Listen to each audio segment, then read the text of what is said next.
On the news tonight, NDA joins fight against COVID-19 in Ogun to assist government with 20,000 face masks. Delegates vote in primary election to elect PDP governorship standard bearer in Ondo. Midnight fire got NTA Ilorin. Good evening and welcome to Channel 12 News on Nta Abeokuta. My name is Nta. Many thanks for joining us. We start the bulletin from Abuja, where President Muhammadu Buhari today presided over the 17th virtual meeting of the Federal Executive Council meeting anchored from the State House.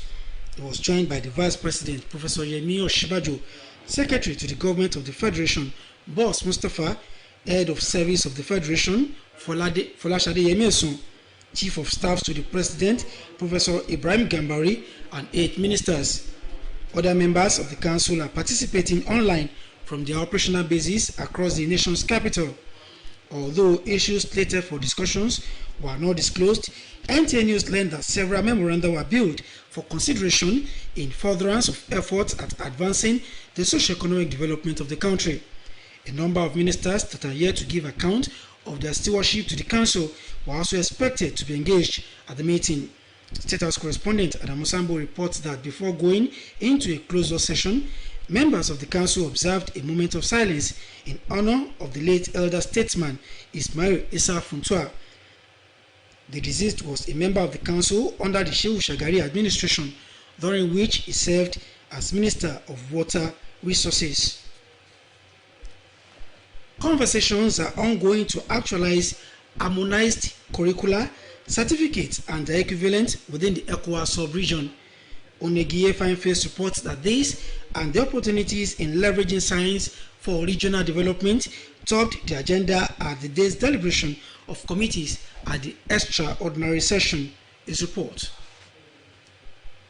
Propelled by the ideals of regional integration, members of parliament are expectant that individual member states of ECOWAS will cooperate to derive optimal benefits from education resources in the region. To achieve this, the ECOWAS Commission is initiating a broad-based harmonization of education that will allow for the recognition of certificates acquired in a member state by other member states. Multilateral recognition of certificates from member states is for the purpose of comparability of standards that issues of harmonization came up along the line, because there were situations where member states refused to accept certificates from other countries based on certain internal conditions. Members of this proposal in a meeting of Joint Committee on Education, Science and Culture and that of Telecommunications and Information Technology in the ongoing second extraordinary session. The Joint Committee also deliberated on the imperatives of leveraging science and technology to improve agriculture, medicine, security, immigration, environment, and other sectors. On NGA Fine Face, NTA News. To further assist in the fight against the spread of the dreaded coronavirus, the National Directorate of Employment, Ogun State, says it will present no fewer than 20,000 safety masks to the government of Ogun State. The state coordinator, NDA Ogun State Office, Bangbade Adekunle, disclosed this at the end of a 2-week intensive training for youths on face mask production and fashion designing. Mohammed Adibuale has the rest of the story. It has been established over time that the war against coronavirus is a collective one which requires collaboration from all agencies inclusive. This informed the decision of the 50 beneficiaries drawn across the 20 local government areas of the state produced a total of 20,000 safety face masks to further assist the state government in its effort to fight the scourge to stand still. As part of the contribution of ND to the development of the state, so we pick these 50 trainees for different local government areas and train them to further help the state in containing the spread of COVID-19. The state coordinator noted that the agency, having equipped the beneficiaries with the necessary skills, is optimistic that the beneficiaries are ready to contribute their quota to socio-economic development of the nation. They have chosen fashion designing as their own choice of skills to be trained in, and we have capable hands, master craftsmen and women that are training them. Those are our trainers, and they're doing it very well. And I can show you, the trainers are giving them the best that is available. The beneficiaries comment. Since the 2 weeks training that we've been undergoing now, I can say now I can sew at least 50 face masks in a day. Since you have the ability to do face masks, then you can do more in fashion designing world. And the training has been encouraging to move on in the field of fashion design. I learned so many things in this program with my colleagues. They teach me so many things, and I have more experience, more than what I have before. The face mask presently at the packaging stage will be presented to the Ogun State government soon. To many people, NPK, otherwise known as fertilizer, is a raw material for agricultural purposes. One thing that many people are not aware of is that it is also used for production of explosives. This perhaps informs the seizure of 800 bags worth 12 million naira by Oyo Osun Command of the Nigeria Customs Service. Shala Wahid completes the report. One would have expected that fertilizers are mainly used for agricultural produce, but security experts say they can also be used for explosives, a situation that can create security challenges for the nation. And this insecurity situation we have now in the country, there is no way we will allow such. Apart from the seizure of the fertilizers without end user certificate, other confiscated items include 500 drums of 100 litre each of premium motor spirits petrol, 320 kegs of 25 litre each of PMS, 340 compressed blocks of cannabis, 84 bales of second-hand clothing materials, 480 units of used tires, 2,054 bags of 50 kg each of foreign parboiled rice, and 10 units of means of conveying the items. A total number of 48 seizures with 41 detentions were made within the month in review. It has been a difficult time for the nation, but in the midst of this, there are some unscrupulous elements who are still trying to derail the efforts of the service in meeting up to its targets, and we have been dealing with them decisively in accordance with the Customs and Excise Management Act. Comptroller Ngozi Uche explained that despite the effect of the outbreak of COVID-19 pandemic, the command has continued to achieve success over previous years. She appreciated the support of Controller General and officers of the command for implementing policies that help the command to function effectively, while warning smugglers to desist from illicit activities or face the full wrath of the law. In Ibadan, Shola Wahid, NTA News. Commissioner of Police is Edward Awolowo Ajogun, PSC. A statement signed by the command's public relations officer, Abimbola Oyeyemi, indicates that the new Commissioner of Police is a graduate of political science from the University of Ibadan. He also holds a master's degree in public administration from the Lagos State University. He joined the Nigeria Police Force as a cadet assistant superintendent of police in 1988 and has worked in various capacities across the country. He was a police public relations officer between 1990 and 1991 and appointed pioneer police public relations officer of the newly created Delta State Police Command from 1991 to 1993. He had also served as DPO Elere and Ibutero, Lagos. Before his appointment, he had worked as DC Operations in Ogun State, from where he was promoted to the rank of Commissioner of Police and posted to Police Medical Services, Falomo, Lagos, as CP Administration, and from there to Ogun State as the new Commissioner of Police. You are watching Channel 12 News on Nta Abeokuta. We'll take a break now and come back with more reports. Stay with us.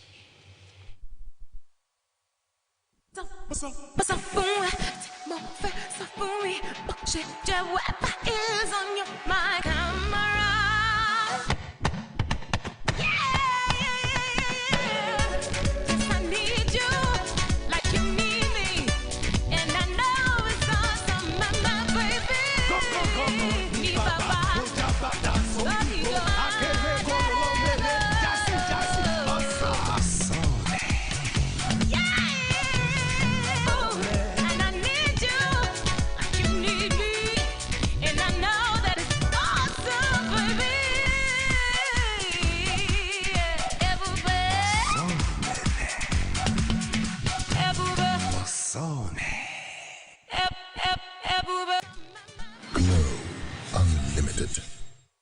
Some glad morning when this life is o'er. With thanksgiving in our hearts, we the Wakama Orebo Igila War Keno House and Abam Ado Royal House, both of Okrika, and local war-loved mother, grandmother, great-grandmother, aunt and sister, late Mama Abeokuta Fieke Helen Bamson, nee Wakama, whose death occurred on 24th June 2020 at the age of 94 years. She will be laid to rest on Saturday 25th July. The funeral will be conducted in strict compliance with the Rivers State Government COVID-19 prevention guidelines. A link will be circulated before the day for her live broadcast of the funeral activities. Signed, Wilson Ibubeleye Bamse for the family. I'll fly away. Welcome back. Voting has commenced at the ongoing People's Democratic Party PDP governorship primary election in Ondo State. Olubukola will report that over 2,000 delegates are participating in the exercise. A report. Although accreditation of delegates was delayed, largely due to problem of logistics, party officials did not waste time to address the challenges. Once you come in as a delegate, you're expected to just go to the accreditation center. There are two accreditation centers. The first one is to verify that you are the authentic person coming to vote. During the accreditation process, two of the aspirants, Eyitayo Jegede SAN and the Ondo State Deputy Governor, Agbola Ajayi, drove to the venue to monitor the exercise. I'm expecting free and fair election. People are decent. The security personnel are many. They are here, and we have all of us are behaving like a very good family. We expect a free and fair, very transparent primaries here today. Thereafter, voting, which the delegates have been waiting for, commenced under the supervision of the PDP Governorship Primary Election Committee Chairman, who is also the Governor of Enugu State, Ifeanyi Ugwuanyi, in an orderly manner. 8 aspirants are contesting the governorship election ahead of the Ondo State governorship election coming up on October 10, 2020. In Akure, Olubukola Aduwo, NTA News. And from Akure, we'll come back to Ogun State, where they went to the public outcry on the unfortunate death of a man on suicide mission at the premises of its divisional command office in Abeokuta. A statement issued by Trace Public Relations Officer Babatunde Akinbiyi dispelled rumors flying around on the cause of the man's death. The statement indicates that the deceased was neither penalized for flouting COVID-19 laws in the state nor asked to pay 215,000 naira. It adds that it is also untrue that the deceased had been sleeping on the premises of the Divisional Trace Command Abeokuta since Thursday 16 July 2020 until Monday 20th July 2020 when he was able to raise a sum of 150,000 naira, which was rejected by the court. It says the driver of the traffic law resisting arrest, getting himself involved in a scuffle with Trace operatives on ground, after which he allegedly abandoned the truck, which blocked the entire stretch of the road before it was eventually towed to the Division Trace Command Abeokuta. The command says post-mortem is being carried out to ascertain the true cause of his death. A section Tuesday night gutted by fire. The fire is suspected to have started around 11 in the night, raising the conference room, marketing department, office of the manager news and current affairs, and the general manager's office. Correspondent Kende Omolosho has details of the report. But be ascertained, offices of the general manager, marketing department, and manager news and current affairs were destroyed by the inferno. Men of the fire service and some staff of the station were at their best to put out the fire. The fire was eventually put under control after about 3 hours of battling with it. Kwara State Governor Abdurrahman Abdulrazak, accompanied by the Commissioner for Works and Transport, Rotimi Ilyasu, was an early caller at the station for an on-the-spot assessment of the level of damage caused by the inferno. It is shocking and disappointing and can be considered unfortunate with this happenstance, it will set us back. Manager News and Current Affairs, Yemi Akintunde, is sad that valuable information and records have been lost to the fire. For now, nobody can actually estimate, the news library is burnt. Some friends of the station have since been paying condolences to the NTA Ilorin for their losses. No life was lost to the fire outbreak.